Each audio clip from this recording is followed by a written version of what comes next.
Considering the complex web of social, economic, and health-related challenges we are facing as Americans today, can we afford to overlook the potential benefits of decriminalizing drugs as a means to shift our focus from punishment to rehabilitation? In embracing the vision of a society founded on compassion, we must critically examine the merits of decriminalizing drugs. By shifting our paradigm from punitive measures to measured approaches centered on rehabilitation and harm reduction, we have the opportunity to alleviate the strain on our criminal justice system, mitigate the social consequences of drug-related offenses, and foster a more equitable and resilient community for all. I personally have had friends and family who have struggled with addiction. It's an awful circumstance for anyone to be in, especially if they are arrested and incarcerated as a result. This can limit their ability to truly seek help due to the lack of resources that are available to them post-arrest. In a lot of cases, drug users get caught in an endless cycle of going to jail, getting out, not being able to find work, doing or selling drugs, and then finding themselves right back in jail. The war on drugs started over 50 years ago and has largely been a failure.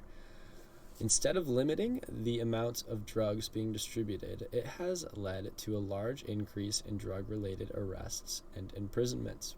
According to an article titled "Drug Arrests Stayed High Even as Imprisonment Fell from 2009 to 2019, which was published on pewtrust.org, there was a 1,216% increase in the state prison population for drug offenses. The number rose from 19,000 to 250,000 between the years 1980 and 2008. This is not the only surprising statistic that the article mentions, however.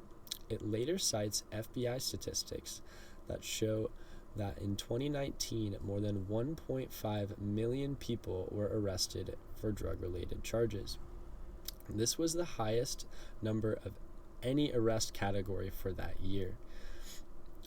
If the war on drugs had succeeded in its mission of removing drugs from the streets, then I would imagine that there would be significantly fewer drug-related arrests than the statistics show today. Now, this poses a question. What happens after you get arrested on drug-related charges? Well, it greatly limits you in the kinds of jobs that are available. The 2023 National Survey of People with Records found that 1 in 2 people with old convictions cited difficulties in finding a job, maintaining employment, or making a living. The average yearly salary for people with a felony conviction is only $23,000 per year. This study shows how even if you have a record that is 10 plus years old, it can lead to complications in your journey to finding employment and can hurt your financial security. Everybody makes mistakes, and some are bigger than others. But giving in to peer pressure and deciding to try drugs that are only affecting your person should not bar you from finding work for the rest of your life. Another question that you may be asking yourself is how much it costs taxpayers to be making these arrests. Well, according to AmericanProgress.org, since 1971, the war on drugs has cost the United States an estimated $1 trillion. In 2015, the federal government spent an estimated $9.2 million every day to incarcerate people charged with drug-related offenses.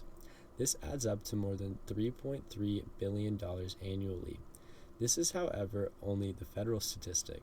State government spent another $7 billion in 2015 to incarcerate individuals for drug-related charges. Another interesting thing that was mentioned in this article is that just legalizing marijuana federally would save roughly $7.7 billion per year in averted enforcement costs and would yield an additional $6 billion in tax revenue. The total saved by making this change would be around $13.7 billion. These statistics show that a ridiculous amount of taxpayer dollars are being spent to fight the drug issue, and we have not solved this problem after 50 years. You would think that after 50 years and $1 trillion spent, the United States government might try to cut its losses on the war on drugs and look to divert this money into programs that might better solve this problem. Now, what if we as a nation shifted our focus? Instead of using these funds to punish drug users, what if we instead use them to attack the root of this problem by providing government-funded rehabilitation services that can potentially free these drug users from their addiction once and for all? My apologies. A survey conducted by the Substance Abuse and Mental Health Administration found that as many as 90% of people who needed drug rehab do not receive it.